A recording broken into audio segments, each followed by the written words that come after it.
E mua lava o na ave le whaawhetai, ma le vi inga i le atua. Whaatalofa atu i le paia ma le mamalu i e ua awhia mai. My name is Tanya Wentsamu. I'm currently the Associate Dean, Pacifica, in the Faculty of Education, University of Auckland. I'm also a member of the AERA International Relations Committee. I'm honored by the invitation from our AERA President, Dr. Joyce King, to chair this featured presidential session and to introduce our speaker. Can we get that clip rolling? Dr. Graham Hingangaroa Smith is one of the most recognized figures in research, policy, and practice on Indigenous education throughout the world. He is the leading force behind the development of the first Maori university in New Zealand and the development of principles for an educational system that serves both the country and the Maori people. His leadership and organization skills have assisted a whole generation of Aboriginal scholars in navigating the structures of higher education, as well as bringing new theory and practices to the field. Dr. Smith's groundbreaking work has succeeded in advancing Indigenous people's rights in higher education and promoting an educational understanding that is more inclusive, global, and open. Thank you. This organization honored our speaker last year when it made him an AERA Fellow. But allow me briefly to provide you with more details of his contributions and his service to Māori and Indigenous education. Professor Graham Hingangaroa Smith is a prominent Māori educationalist and advocate who has been at the forefront of alternative Māori initiatives in the education field and beyond. His academic background is within the disciplines of education, social anthropology, and cultural and policy studies. More specifically, his academic work has centered on developing theoretically informed, transformative strategies related to intervening in Māori cultural, political, social, educational, and economic crises. Professor Smith has been an influential contributor to the development of what he has described in his writings as the 25-year Māori educational revolution, 1982 to 2007. This period saw the development of a range of alternative educational strategies by Māori communities, beginning with Te Kohanga Reo, Māori language preschool initiatives, through immersion elementary school development, known as Kura Kaupapa Māori, Māori secondary schools, wharikura, and then the higher education option of wānanga. He has had a hands-on approach with respect to his participation and commitment with these initiatives. He helped establish and taught in Kohanga Reo, Kura Kaupapa Māori, and Te Whare Wānanga contexts and settings. And perhaps this is the most significant feature of his contribution to Māori and Indigenous education, and that is his preparedness to enact what he is arguing and not simply describing what should be done. In this regard, he has often left the comfort of the mainstream to become engaged in frontline struggle. In his words, academics need to get beyond describing the pathology of our existence, and they need to be able to answer the question, how have you personally contributed to making change? Rather than the question, what do you think should be done to make change? He remains a leading voice in the challenge for the legitimate inclusion of Māori theorising within the traditional academy. He has led a concentrated effort focused on producing increased numbers of Māori students at master's and doctoral levels. He has built a broad-based international network of Indigenous scholars who work with Māori. His theoretical leadership has informed the emergence of Māori education studies as a distinct entity within education faculties within New Zealand universities. His leadership has been and continues to be critical, and not only in terms of importance, but also in terms of practice within higher education in the past decade and a half. For example, Professor Smith was Māori Pro Vice Chancellor for 4.5 years at the University of Auckland. This was the first university to establish such a position and led the way for all universities to follow suit.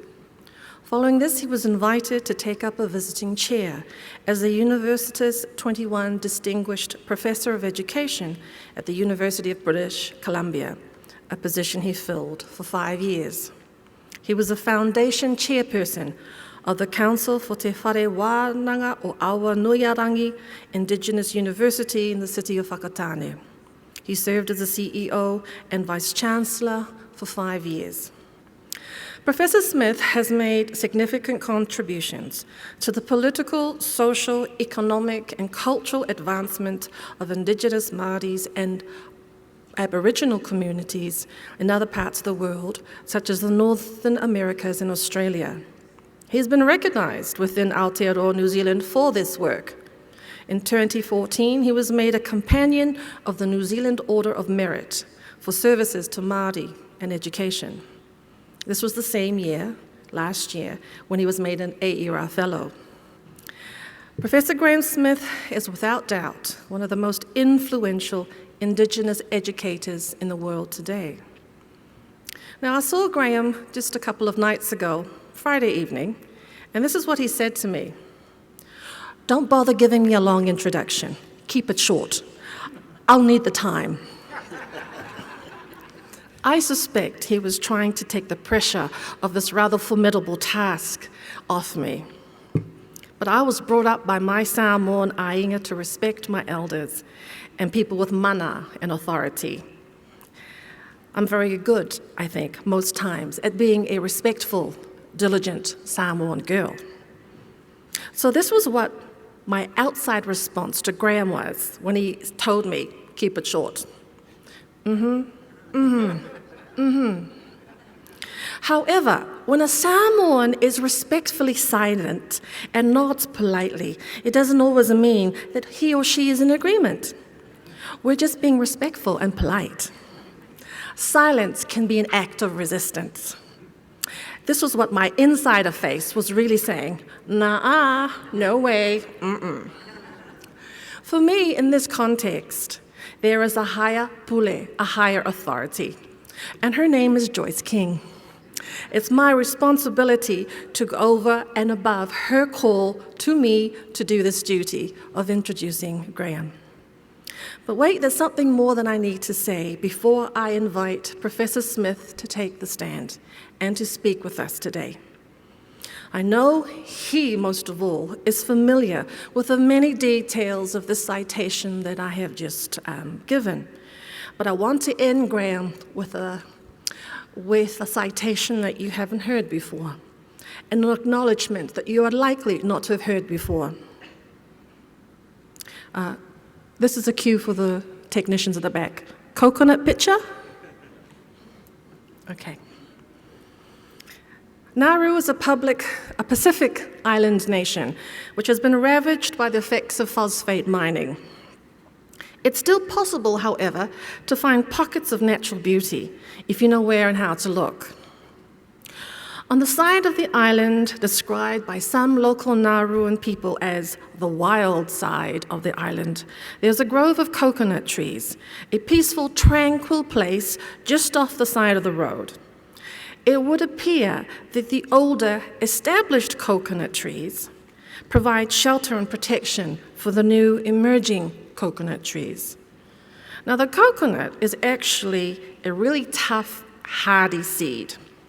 And when it comes time for it to germinate or sprout, just about everything it needs to do so is within. However, it helps to have the optimum conditions at the ready for this resilient and hardy seed to do its thing. The academy, places of higher learning and education, used to be incredibly difficult and inhospitable places for Pacific migrant peoples in Aotearoa New Zealand. It can still be problematic for their descendants, first, second, and even third generation. Matua Graham, your theoretical work, your work to build capacity and capability of Māori has always been inclusive of Pacific peoples in Aotearoa, New Zealand, creating the kinds of conditions within the Academy for future Pacific leadership and scholarship to sprout. For example, in 1995, when I tentatively re-entered the university to progress my master's studies, you told me, "Hey, yo ngati kahangunu through your mum, eh?" Yes. Tell you what, you do our Māori education pathway. You do our core papers, yep, and then you can do your Pacific thing inside all of it, all right? Okay. And when you enroll, tick 2 boxes. Tick Samoan, tick Māori. I and others have continued to do our Pacific thing. I too have followed the models that you have set. And the more established within academia I have become, the more mindful I am of the responsibility to create structures and opportunities to nurture and germinate other Pasifika scholars. I think you might have witnessed that this week in some of the presentations that you've attended. You've also taught how important critical voice is to critique the academy, the university. Matua Graham, you have contributed to Pasifika education within Aotearoa, New Zealand as well. This is also part of your legacy. Here's the scary part. He tino whakaiti mai ahau e mua ia koe e te mātua kereme. He whānau mai tāua no Ngāti Kahungunu me te whare wānanga o Tamaki Makaurau. I nei tonu, ko haere koe ki kei runga o te taumata o te ao, ki ngā whakaaro noi o tō mahi ki tangata whenua Māori o Aotearoa. Nau mai haere mai, nau mai haere mai rā. Ladies and gentlemen, may I please invite you to join me in welcoming Professor Graham Hingangaroa Smith to the podium.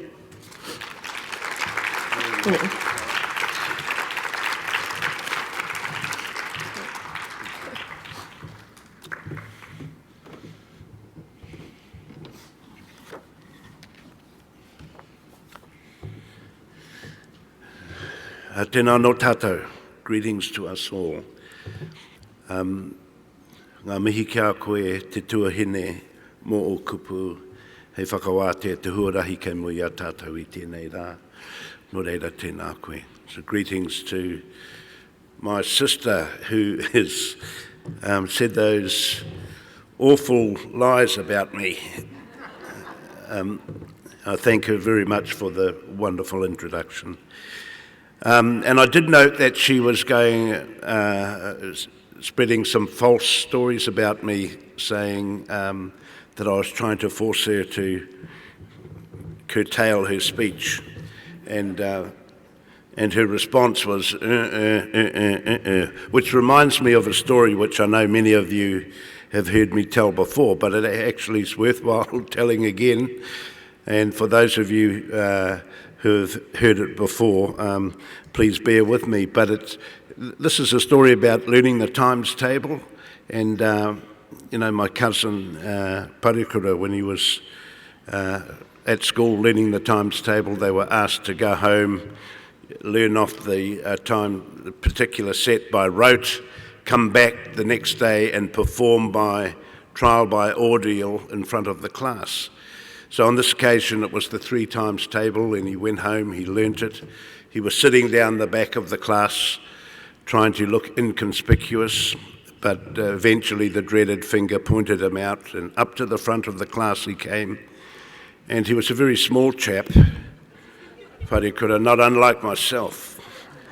So he's standing up the front of the class, and away he went with the 3 times table. 3 1s are 3, 3 2s are 6, 3 3s are 3 4s are and before he could go much further, the teacher said, Stop, Parikura, what do you think you're doing? And as quick as a flash, he came back and said, Look, sir, I mightn't know the tune, but sorry, I mightn't know the words, but I know the tune. And really that picks up something that I want to highlight today as I go through with this talk, and that is the connection of theory or logic to our transforming practice that we engage in the education arena. But before I steer away from that, I want to go back to the beginning. I do have quite a large set of slides to share with you, and I've found that this is important when we're trying to translate across two cultural contexts. And it's far easier for people to follow, firstly, my awkward accent for some, and secondly, to understand the culturally different context that we're dealing with. So I've taken on a fairly large scope in terms of what I'm setting out to do today, but essentially I'm looking at where we are up to in our particular struggle in New Zealand. And by, I guess, a correspondence to suggest that many of the things that we're doing in New Zealand may in fact travel and inform other Indigenous contexts.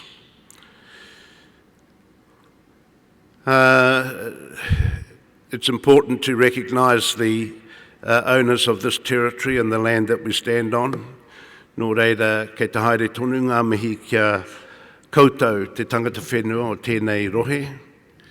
Our greetings and thanks are ongoing to those who occupy this territory in this place. To those who are the tribes that belong to this immediate vicinity, and to the other tribes who belong across the nation of Great Turtle Island. Beyond that, I want to recognise all of the Indigenous peoples and other minority groups and interest groups who are in struggle and who are seeking to transform education to better serve and to be more relevant to their particular needs. I want to particularly note colleagues from the Indigenous peoples' SIGs. There are two SIGs, the Indigenous peoples of the Pacific and the Indigenous peoples of the Americas. And in particular, I want to say that a lot of my comments are informed by the discussions and the words that colleagues have made in these two SIGs over the years. Further, I want to just say to all of our colleagues who are members of AERA, thank you for the opportunity to be here, and particularly our President Joyce King to share with you these thoughts. All right, so I've already said that while I'm sort of focusing on Maori as the example, a lot of what I'm going to say will be able to be translated into other Indigenous jurisdictions. So my background is some 40 years in education at all levels as a teacher and as an administrator, and as someone who's also had the privilege of being able to write and to comment. I want to say that as a Maori academic, we recognise the limitations and the capacity of our particular struggle. We're not saying that this is what you should do in your particular neck of the woods. I want to track out what seems to be working and trying to understand that a little bit more profoundly of what's working in our situation, and again, look for you to understand whether or not that may in fact be of use to your interpretation. So it's really where we are up to in our struggle, and we certainly haven't got all the answers. We are a work in progress, and that's what we're sharing. The models that we're developing are a model, they're not necessarily the model, and there's still a number of still a large amount of knowledge still to be added to where we're at the moment. And so many of you who are scholars will do a part of that and contribute as we move forward. So we're looking at the Pacific Ocean, so I'm using a selected notion of Indigenous in this sense. I'm coming from our SIG perspective, that we're held together by certain elements that shape us as the Indigenous peoples of the Pacific Rim. And so my Indigenous context is reasonably narrow in that sense. All right, so we also have many things in common, and of course one of the things that we have in common is our shared context of educational underdevelopment and crises. I come from a particular institution, and you'll hear more about that a bit later on.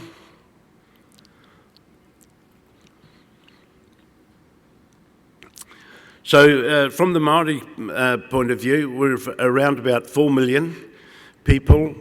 We're about 15% of the overall population, but 20% of the school population, so we're young and growing. We have a single treaty that's been struck with the state, and many tribes in recent years have moved to settle some historical grievances and have been able to,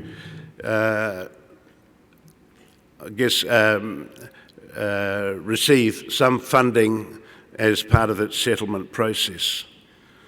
Most tribes are dissatisfied with that process as far as it goes and feels that it's still unfinished.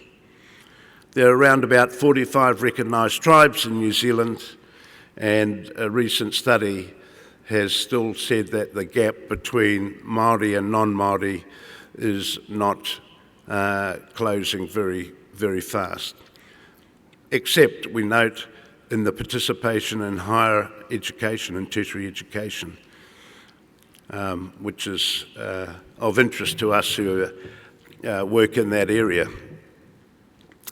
And again, the institution that I work with, which I'll speak about a bit later on, is picking up a lot of the things that I'm talking about today.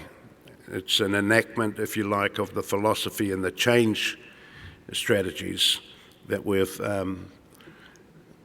come to understand over the last few years, particularly from the revolution in education that we talked about before.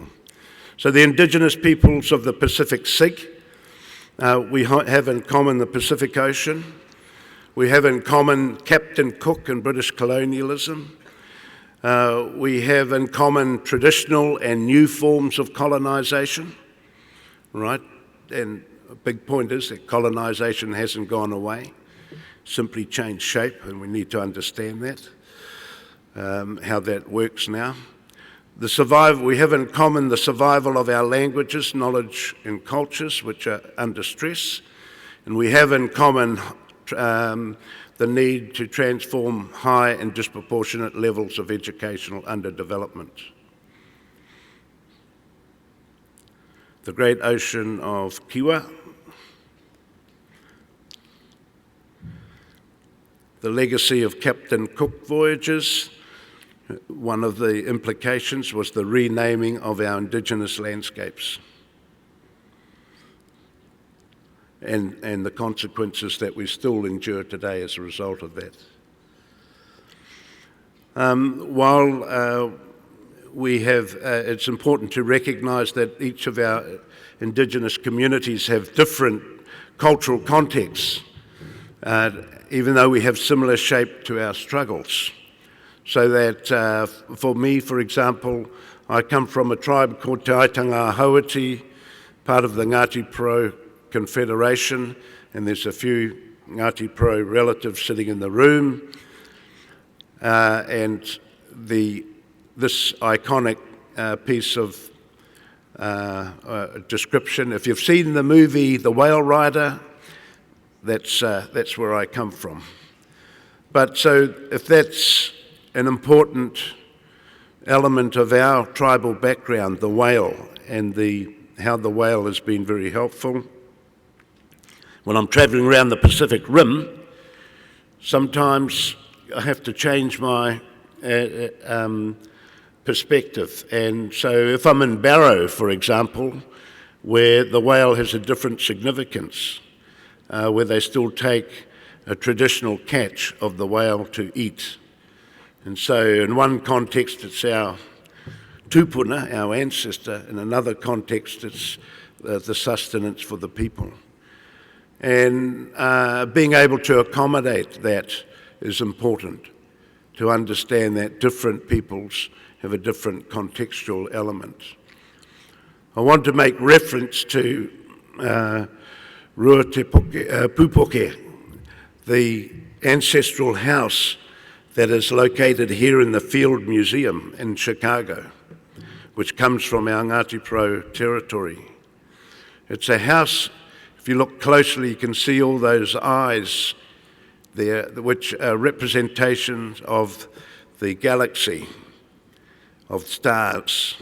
But there is also the belief that when people have passed on, they pass up into the sky. So those are ancestors looking at us in that house. That beautiful house is here in the Field Museum, just down the road. And I want to refer to it because the Field Museum was part of the cycle of the Te Māori exhibition. In 1984, in New Zealand, we went around to different places and gathered up a number of artefacts, as they were known then, from the bottom of different museums, different keeping places, under Hessian, in dusty corners. We dusted them off, crated them up, packaged them up, and sent them overseas to form a display in the New York Metropolitan Museum of Art, known as the Te Māori exhibition. And the Te Māori exhibition for a long time was the second highest grossing exhibition at the New York Met after Tutankhamun. It was superseded by Monet, and I don't know where it's up to in the hierarchy at the moment. But what is important about that particular event in 1984, because it coincides with the schooling revolution, was that the pieces in New Zealand were just considered artefacts, crated up, sent away. Virtually overnight, by virtue of being displayed in the New York Met, they transformed somehow magically into objects of art, so that when it came time to send these things home, to bring them back to New Zealand, the insurance companies wouldn't allow them to travel on the same plane because the cost would be too dear, too high, if they were lost in an accident. And so they split them up to send them home.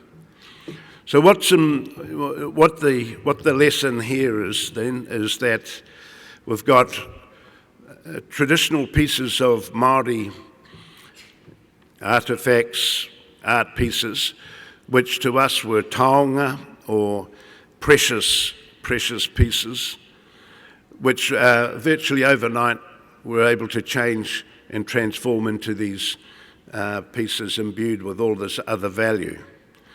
The point I'm making here is the arbitrariness of knowledge, and that in one context, knowledge means this, in another context, it can mean this. And so it sort of speaks to the social construction element of knowledge. But when they came back to New Zealand, somehow they had, because they were imbued with this magical presence, they were when they were displayed in New Zealand, there were lines that were, 2 miles long or whatever it was around the block for people wanting to see these pieces which had been there all the time.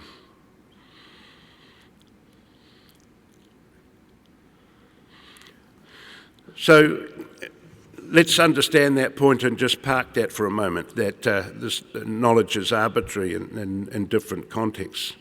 So why is transforming education research important, and why do we need to start to attend to this particular issue? And the answer to me is pretty clear, that we will not have a sustainable social, economic and cultural regeneration of our Indigenous communities until we have a simultaneous education and learning revolution. The two are inextricably linked. Our social and economic prospects are related to our ability to get up and change and to significantly redevelop our education. So the notion of transforming research, as I'm using it here, is deliberately ambiguous. Right, so I mean both meanings. That we need to transform the process of how we do research, and secondly, we need to transform the outcomes of what we're achieving as a result of the research. There's a need to consider that the two aspects of self-development on the one hand and external development on the other, where we are the recipients of an education system versus more self-determining aspects in relation to what we want to do. We need to increase an emphasis on applied and practical intervention rather than just simply commenting or engaging in a discursive, descriptive analysis of what's going wrong. But my question is, well, don't tell me what you might do, but tell me what you've done. Past tense. Show me the blisters on your hands of what has been achieved. One of the things that's important in this approach is a movement away from project policy intervention.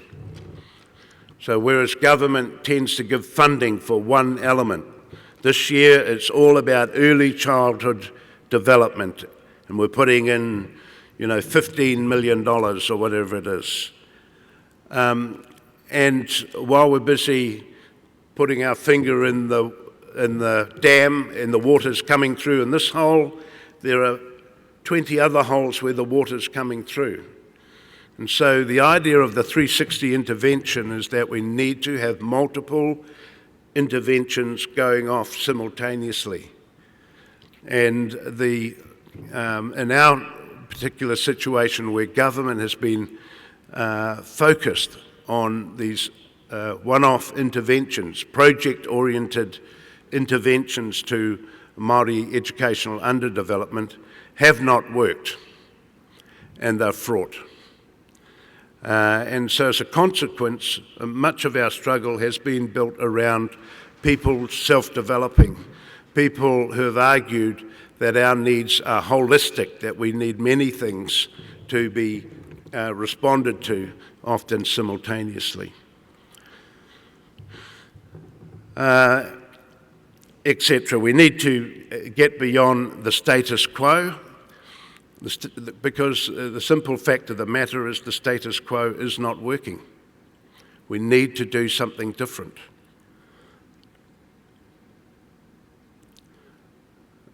I won't talk about co-opted researchers, but that is a pretty clear message that we need. And actually, I should talk about it, because it's an issue where a lot of our researchers in institutions are co-opted by the institutions, because the institutions expect them to be the fundraisers off the back of their research for the institution. And consideration about development or transformation or change is often secondary to that first purpose. And so a lot of our researchers are having to fulfill the elements and the requirements of being a good academic, of preserving their longevity in the institution, of ensuring that their promotion elements are secure by performing as according to the institutional requirements, other than, I think, attending to the very necessary need of getting on with the changes. Oops. So the work that I've been engaged in was, if we can go back, I can't, was around off the back of the research associated with the 21-year revolution in education. That self-development revolution began with kohanga, the early childhood, the Kaupapa Maori, the elementary schools, secondary schools, and the tertiary education. So you have to understand something about Maori psyche here.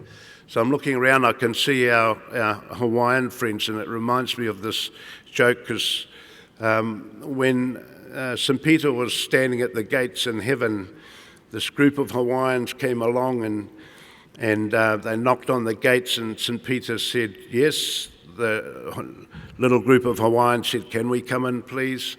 So St. Peter said he'd go and ask. He went and asked.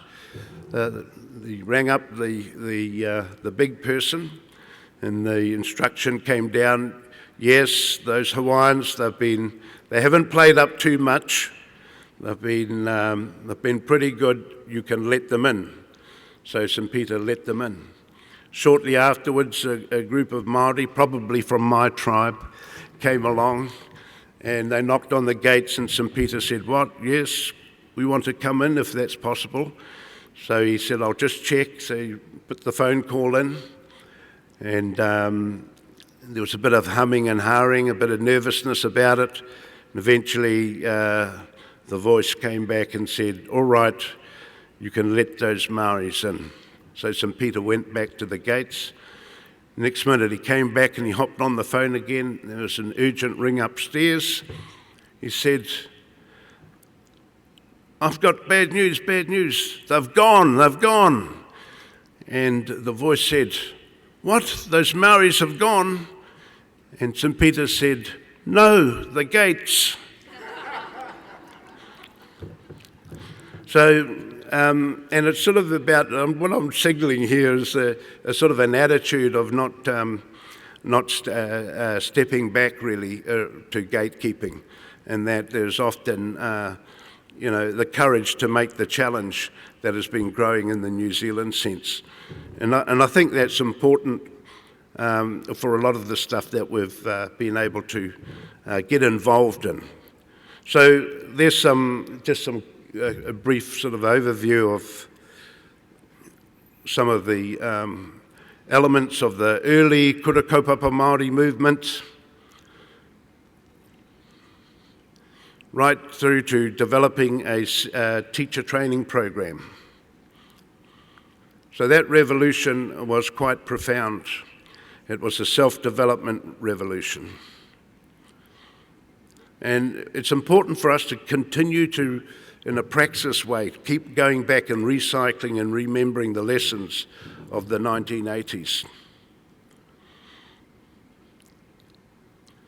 Right, so from the work that I did in my early years, the key things that I wanted to understand was, if Māori were gravitating towards these initiatives in large numbers and were giving their wholehearted support to an education process, what was the magic that was implicit in these elements that attracted them?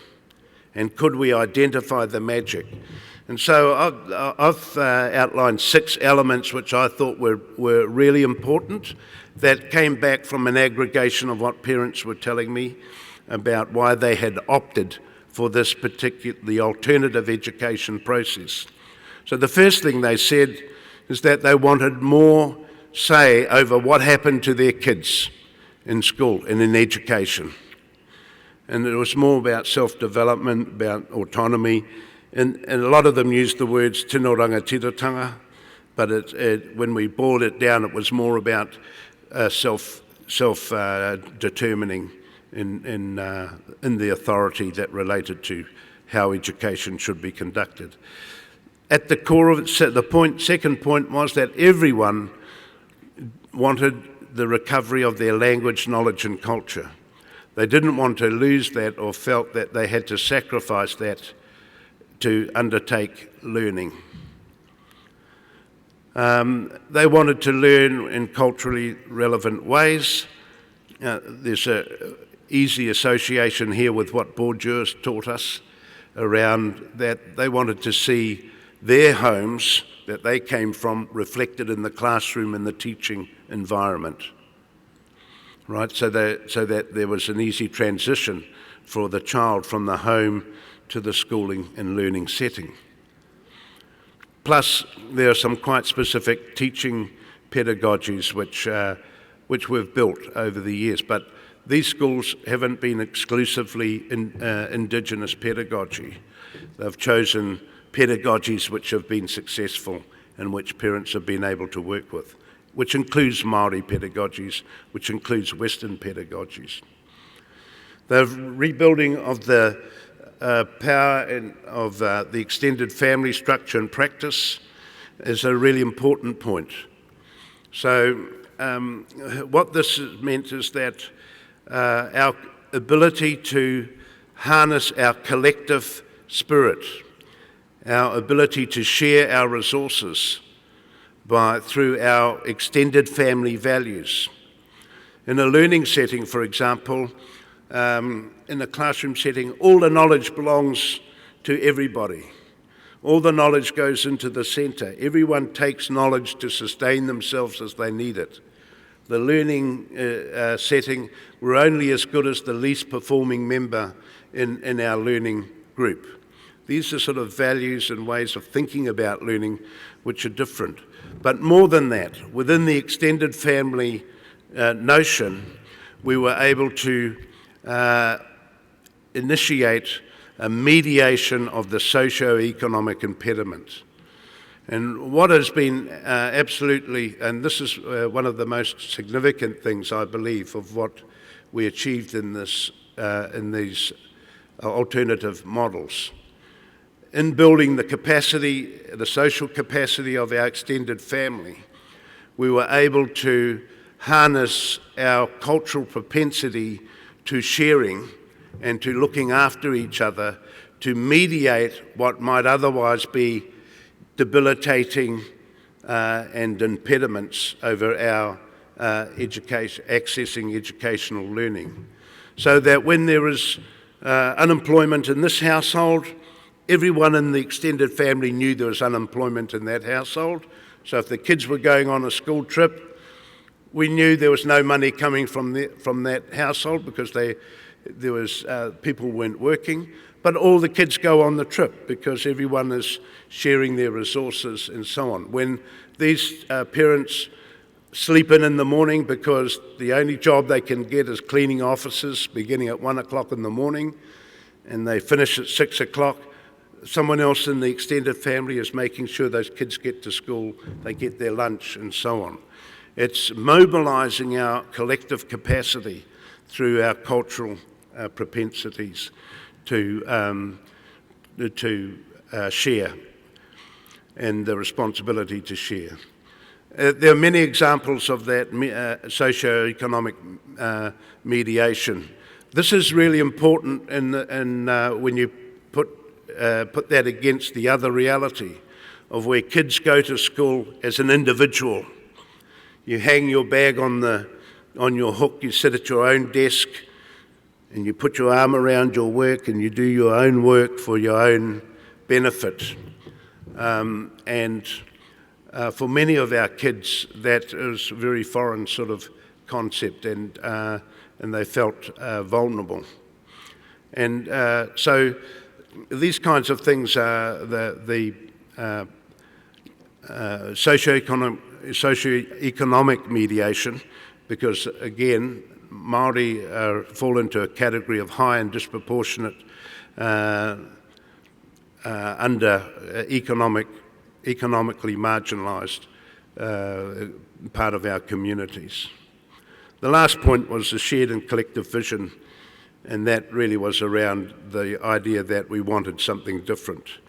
So these schools began, and the initiatives began because people felt we couldn't do any worse than what was happening to us in the existing system.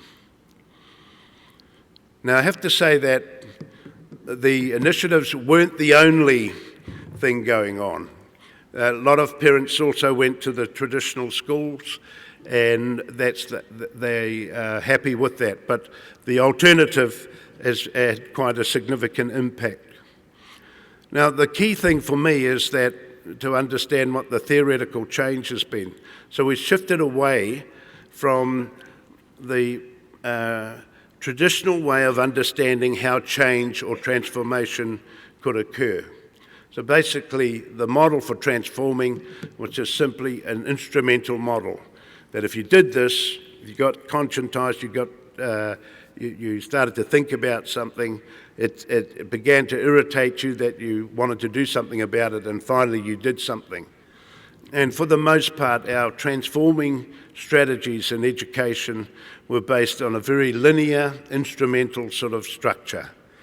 And that hasn't worked all the time for us. So what was discernible in our new way of doing things was a different way of understanding transforming. And this is key for us in thinking about what we might do in the future. But if you rearrange those three things into a more of a circle, if you like, with the arrows going both ways, whereas previously the linear model created hierarchies in our thinking. It created, if you weren't conscientised, you couldn't go on to doing resisting and transforming. And so it created divide and rule amongst ourselves in our different struggles. So we saw bilingual schools up against immersion schools, and people would say, what are they doing? Are they on the Kaupapa or what? But mainly, so what they were really saying, there's a hierarchy here, this is better than that, this other one is better. And it really gave it limited the traction that we were able to get. So by rearranging these three elements into a circular sort of model where the arrows go both ways, we were able to overcome the divide and rule in our own communities in our struggle. Because in that second diagram, we're able to contemplate that actually people were engaged in transforming without the conscientisation, but they were able to get the conscientisation, if you like, afterwards. Didn't have to start at the front. And this is important because it creates a more inclusive way of thinking about our struggle. And we need to find ways where we are able to be more inclusive of everybody. So the key thing here for me is that I can plot any Maori in New Zealand somewhere on that circular diagram. Some are asleep, some are hopefully going second time round, some are standing still, and so on. But I want to be able to talk inclusively about all of us. It is one struggle in that sense. Otherwise, we fail to get the traction that we need in terms of a collective project. Further, a part of this understanding what was happening was to learn from the African American movement in the 60s around civil rights struggle and those early struggles where the utopian vision, it was criticised as being overly utopian, that the big vision, where people kept asking, when do we get civil rights, when do we get there? And when it was very hard to explain, that we may not get there in our lifetimes, people fell away from the movement. And so learning from and putting together, the work of Habermas, who revisited critical theory in the 1970s and argued basically that we were looking in the wrong place for the utopian vision. It's not the end game that we should be celebrating.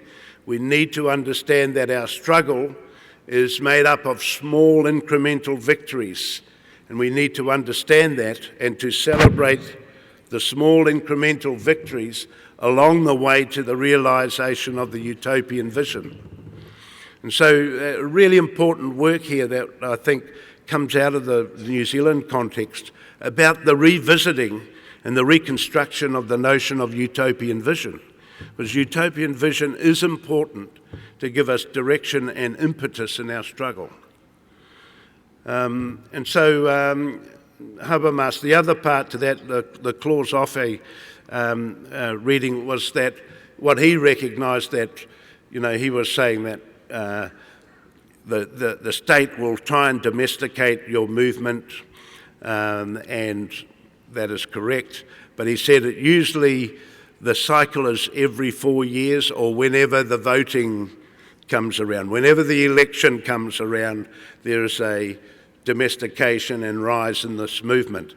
And sort of understanding the sort of cyclic notion, if you like, that's and the way in which a lot of the impetus for this is shaped by people's particular interests, has been important for us in thinking about how we understand what we're achieving and the rate at what we're achieving in our New Zealand initiative. So incremental change, small victories, understanding that, and understanding the political implications of how that knits together. And then the 360 intervention, again, we're not claiming new ideas here, but I reflect back on the work of Gramsci around war of manoeuvre, war of position. He's saying the same thing. There's not one struggle, that we need to be engaged in multiple sites, often simultaneously, and he uses the term war of positioning and war of manoeuvre to engage with these multiple sites simultaneously. All right, so I wanted to sort of get that stuff out of the road because in case I ran out of time and we didn't get to understand the sort of theoretical logic of what we're saying here. I'm now going to sort of move back and sort of describe some of the revolution highlights that happened.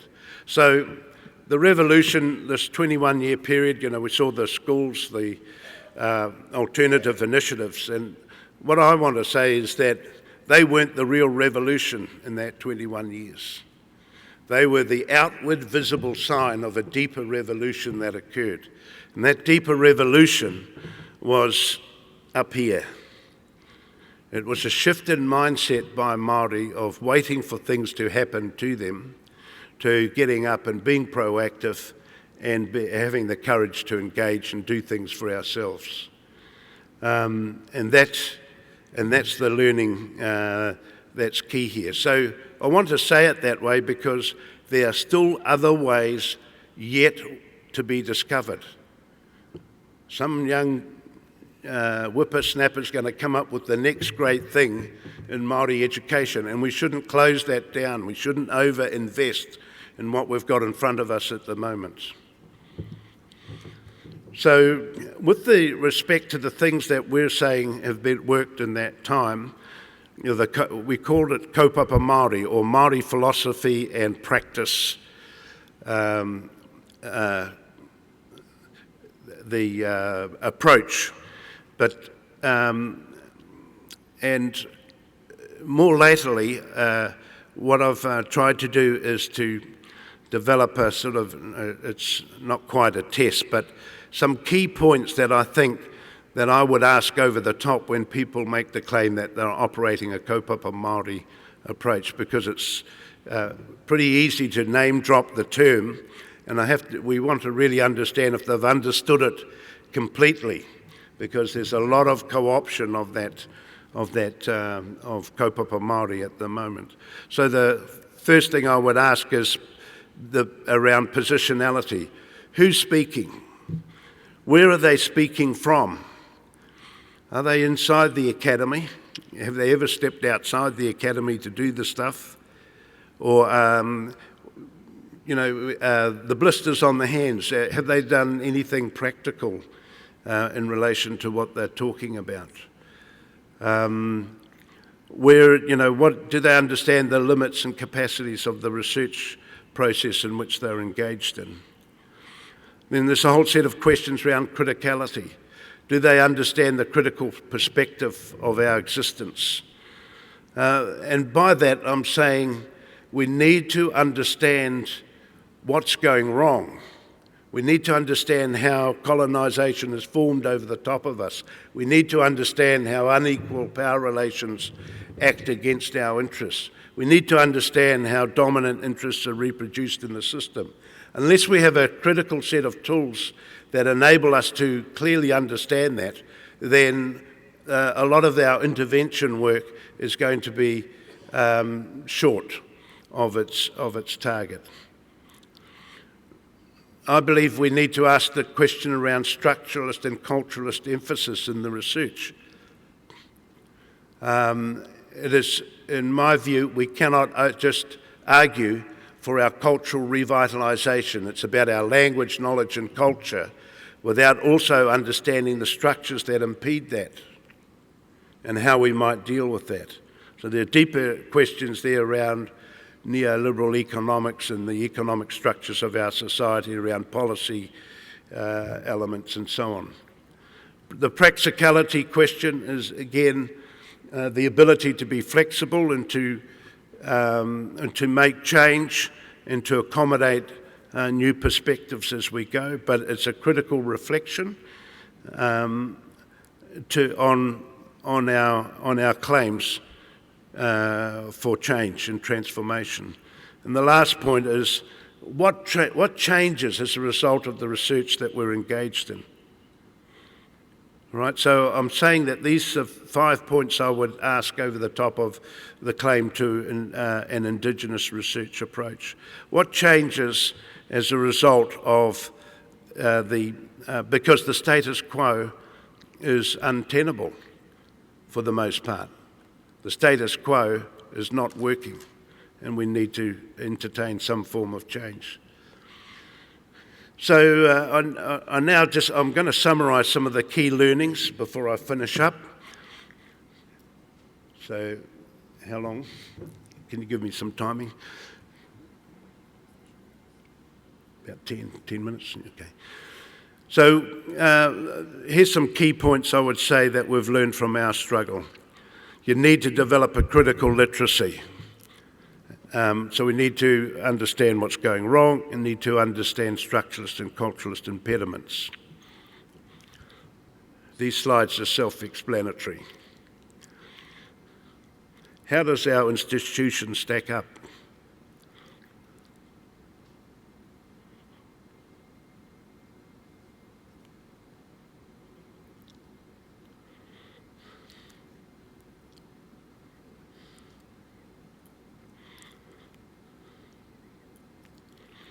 Right, second point is that colonisation hasn't gone away.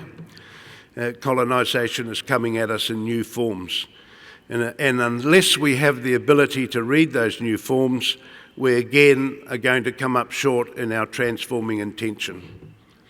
So we need to critically analyse these things. Here's some new shapes that I think, disproportionately impact our Indigenous communities. Indebtedness, and it's almost become structurally accepted over the top. Hegemony, the manufacturing of consent for the existing system, and I'll give some more examples in a moment about that. Policy manipulation, the commodification of knowledge in a market-led sort of economy, co-opted forms of democratic process. So I want to challenge some forms of democracy. I'm not challenging democracy, but democracy in itself is a hegemony in many places. But in some places it does not work for everybody, particularly where you have one person, one vote, majority rule. And if you're the only one at the table, you're dependent upon the goodwill of others for your existence. I've got a slide on that somewhere. So traditional forms of colonisation, if I didn't tell you that was New Zealand, people would think that's Canada. They would think that's North America. But the shape of our colonisation has been very similar. Commodification elements, the first conference and World Conference on Indigenous Intellectual and Cultural Property Rights was held at Te Whare Wānanga o Awanuiarangi some years ago. Right, the third point I would ask you to reflect on that we've learnt in our situation is that we need to critically understand the neoliberal economic context. We need to understand the free market and how it works. And it's pretty, I find it quite ironic that I'm standing here in Chicago, right near the Chicago School of Economics, and talking about this topic. However, we need to unpack things like the possessive individual and competitive individualism. That a lot of the free market is built on the notion of individual rights and the freedoms of the individual. And while that might seem okay at one level, at another level it contests our ability to work collaboratively and to act collectively, and undoes some of those things that relate to our traditional cultural way of viewing the world, around tribal responsibilities, around extended family, around our cultural values that call us to act in collective ways. The rise of the techno-rational and positivism and so on. These are new forms, cultural forms, which again need to be thought about in the way that they intersect with our cultural preferences. Devolution, might be understood as, it seems a very polite term to use, devolution. We're devolving responsibility to communities to enact for themselves. Often it might be seen as abdication by the state of responsibility to communities. Choice theory, same thing. Again, looks very palatable on the surface, but when you look underneath, there is no choice at all. So, for example, the idea is that the public in New Zealand will have the choice to attend any school that they like, and they can attend good schools or whatever. So that educational underachievement is now blamed on parents because they made poor choices. They went to the wrong school. Because if you are a single parent and you've got 5 kids and no car, you don't have the same choice of going to a school as a person who's got 2 kids, 2 cars and a mortgage-free house. So it's again a skewed sort of notion that needs to be unpacked. All right, we won't. New Zealand prided itself on being one of the world models for the neoliberal economies. So we've had good practice as an Indigenous people of having to respond to this context. So I won't dwell on these, but again, this is just about unpacking all the different aspects of the market-led economy. Equity, again, has been appropriated by the right as being level playing field, that we must treat every citizen exactly the same. That's fair, that's equitable. But in doing that, it doesn't take any account of those citizens who are already underdeveloped or marginalised. Individualism, the possessive individual, etc. Does that bell ring for me? Is it tolling for me? It could be the Chicago school ringing me up for a job.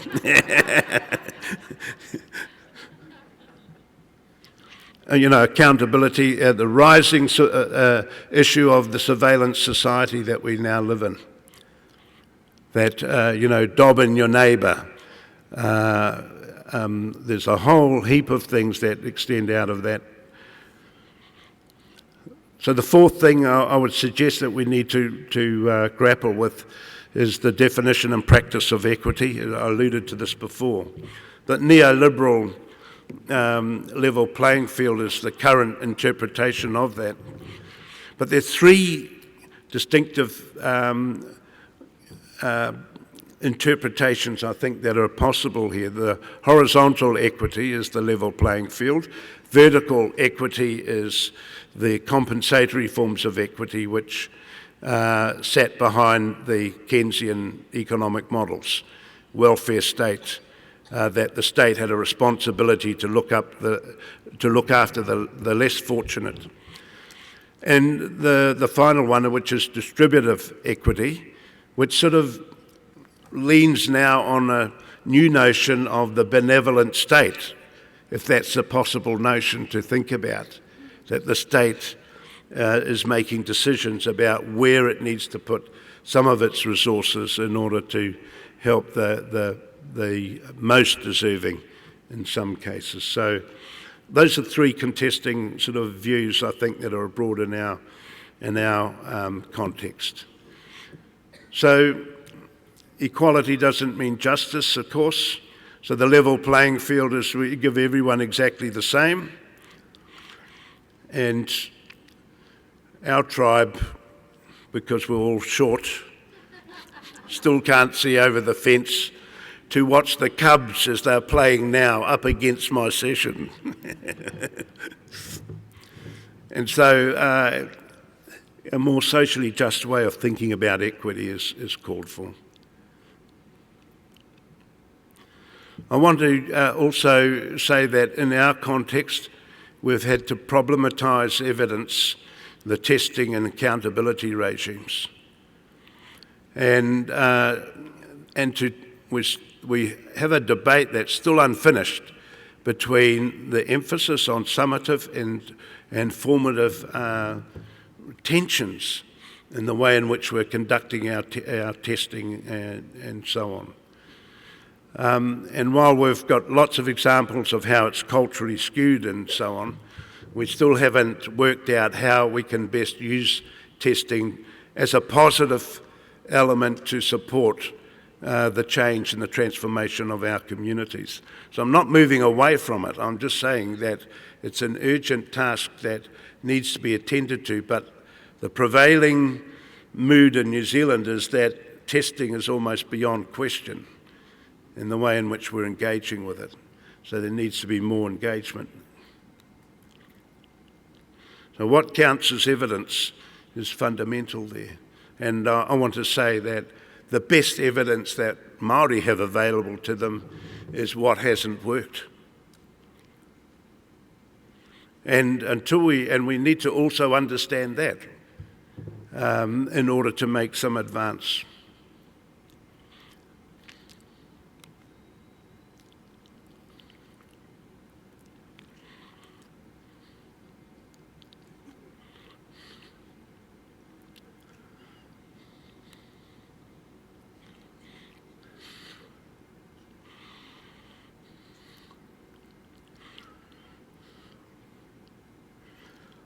Those lips are from Margie's tribe.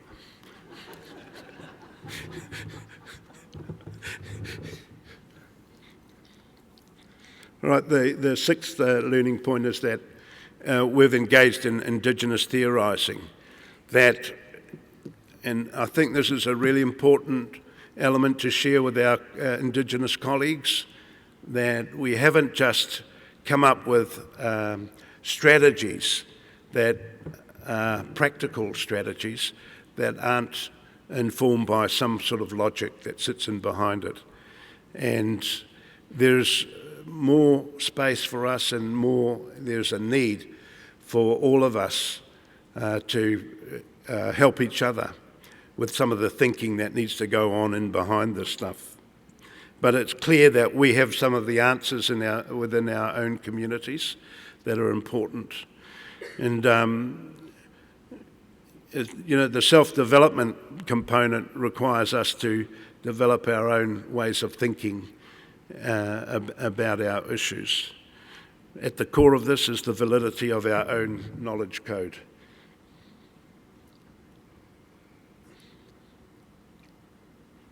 So this is not an either-or argument, because when we talk about Indigenous theorising in New Zealand, the Academy starts to defend itself and says, that's not theory. The reason I named my PhD thesis, I put the word theory in the title, was because I really wanted to take on the Academy and its narrow approach to what counted as theory. But all we're saying is that on the walls of the Academy, from time to time, there are Indigenous topics that students or staff are working on that the existing tools can't manage, and that we may need other tools to assist us. It's not either or. It's not a rejection of the West.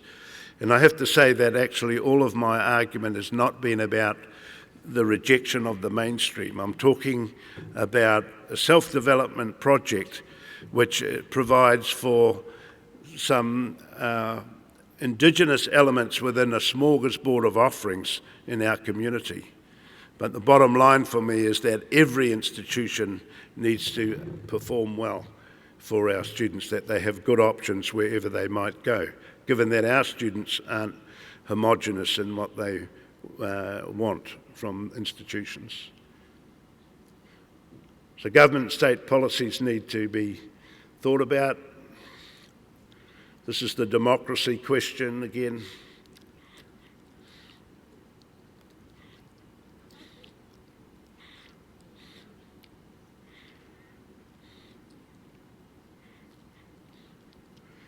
You might put US instead of us there.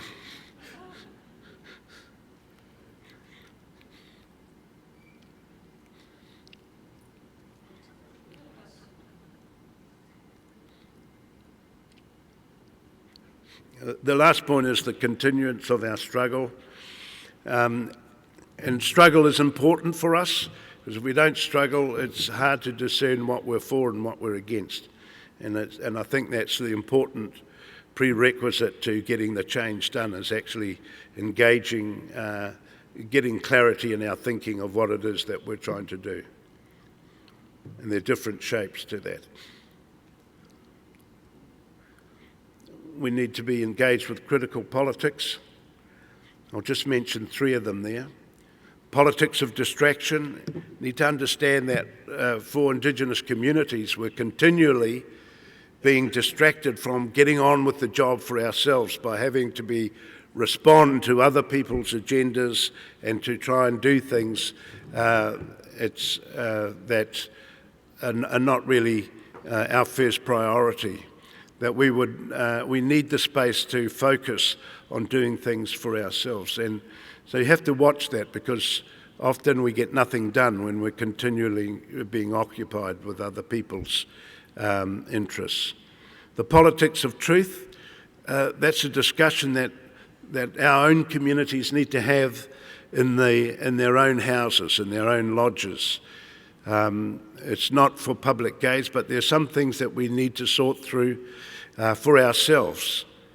And I say in our own lodges because if you hold it out in the public gaze, it's often picked up and used as a blunt instrument to again hit us over the head with.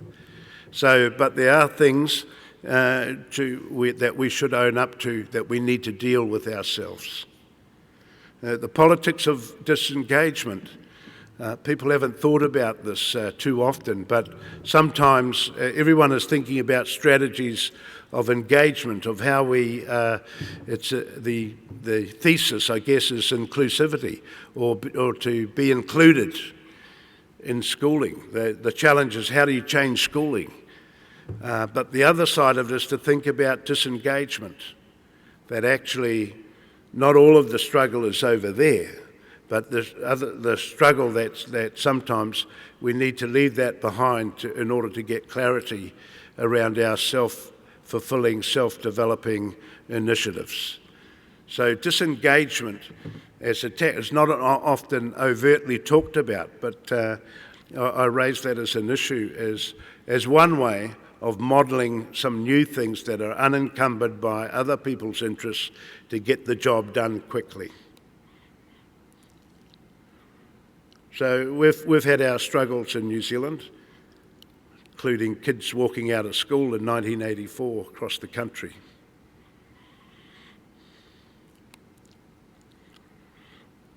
So I want to say our struggle is not one struggle, it's many struggles.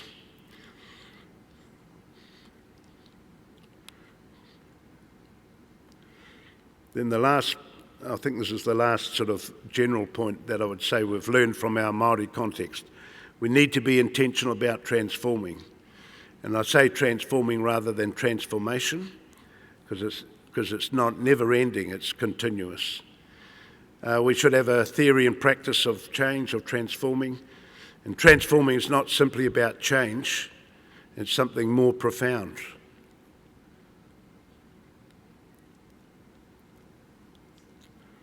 So I'm just going to finish in about a couple of minutes, and I'll give one example. I pulled out 5 examples of transforming research, of how we've tried to apply research to actually make a difference. So the first story, because I wanted to talk about the wānanga, was to suggest that the whare wānanga or awanui-arangi is the result of a whole lot of research that's gone before. It is the enactment of a Kaupapa Maori approach. So we're an institution that's about 25 years old. We began with a set of prefabs and nothing. How we began was that this is how I tell the story. We found a blank board, a pot of paint, and we thought up a good name that integrated all of our communities, and we wrote it on the board, Awanui-arangi, and we nailed it up on the wall of an empty prefab, and we began. We knew we needed courses, we knew we needed funding, we knew we needed a CEO, etc., etc. And we methodically put together a strategic plan that has developed all of those things over the years.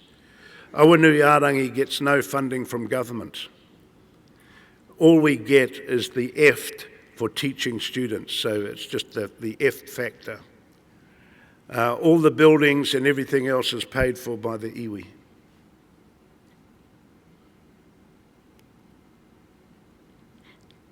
Along the way, we sued the government through the Waitangi Tribunal, and that took about 10 minutes. We won that case. But the funding from that helped us to build some of the institution.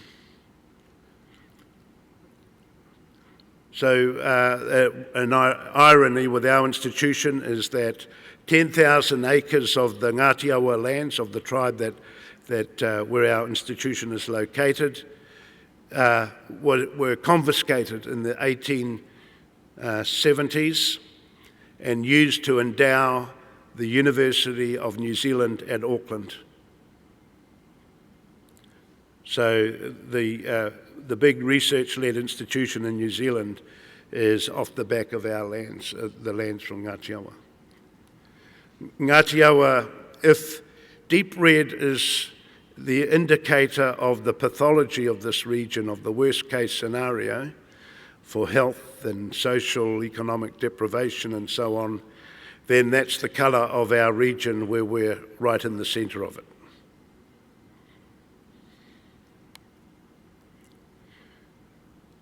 So we settled with government, and we were able to move forward and build our campus and our buildings. We've subsequently had one other settlement with government, and we've got one other case that's pending, which is a major case around research that we're taking.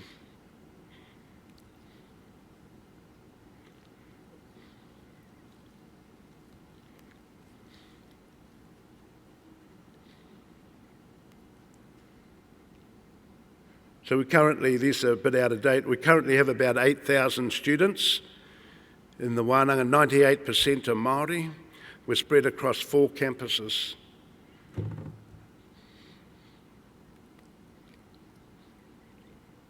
We teach to doctoral level, and we have a significant doctoral program, including a cohort from Northwest Washington here. We've got, I think, how many students? 6 students here. They're at the conference. But we also have close to 75 or how many? 90 doctoral students enrolled, mostly Maori at the moment. We try and graduate our students in front of their iwi. Just happens to be my sister. So I'll just share one more thing. So all of that development is actually, what I'm saying is a practical outcome of our research. Our research needs to build things. It needs to deliver things on the ground. While not everyone can do that, I think if you take the implicit intent of the change factor that's inside that is what I'm asking. We created a National Centre for Research Excellence. When I was at the University of Auckland, this was a project that was done while I was the Pro-Vice Chancellor there. And that's had a major impact in developing researchers and research capacity throughout New Zealand.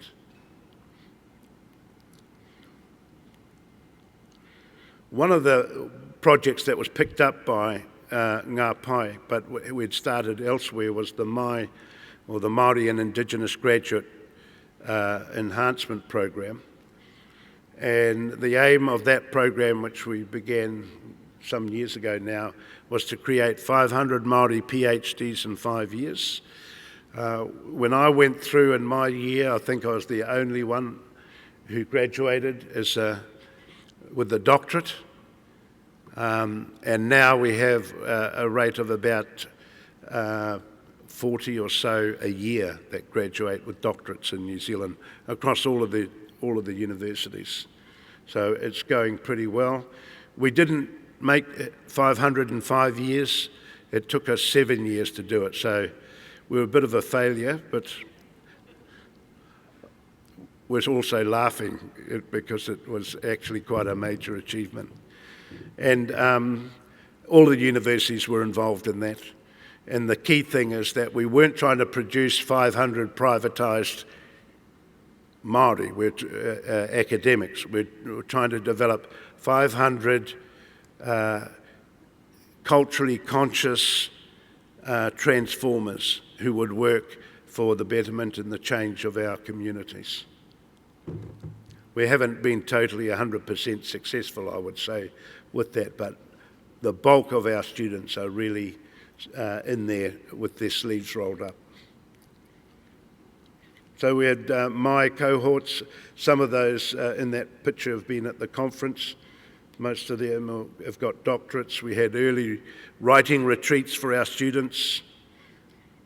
And then, of course, we took this to Canada and working with Joanne and when I was at UBC, we help spread the program into the Canadian context. So while it's been in BC, it's now in Ontario. So I'm up in Ontario doing work there, and it's also in Manitoba. We've created the program in Alaska called the Ice Pods. New Zealand it's called the Mai, and in Canada, SAGE.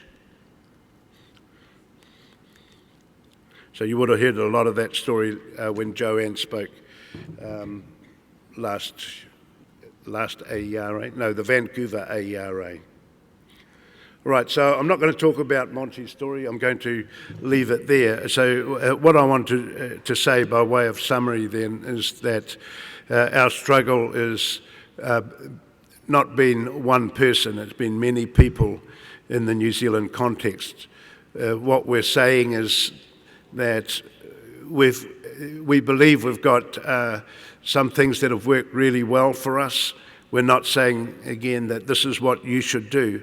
And we're not saying, look at us, aren't we wonderful? We're simply reporting on where we are up to in our particular journey. We're not there yet in terms of what needs to be done. There's still lots to do. But we've found that many of the things that we talk about has resonance with other communities who are looking for different ways of thinking about what they've got in front of them as well. So I'll finish with the. I need to get a decent picture, but I'm just going to rush to the end.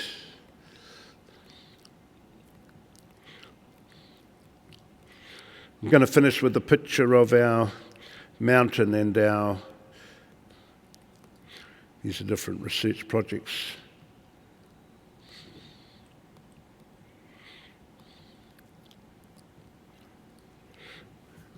And our proverb from our institution, to pursue knowledge to its greatest depths and its broadest horizons. But for all of us, the challenge is how do we make the change that's going to be make the difference. And too often a lot of our people say, it's too hard. We're unable to do it. And I often say to them this little piece of wisdom that I heard from a woman in our tribe. So we have a proverb in our tribe which goes like this: E hara taku maunga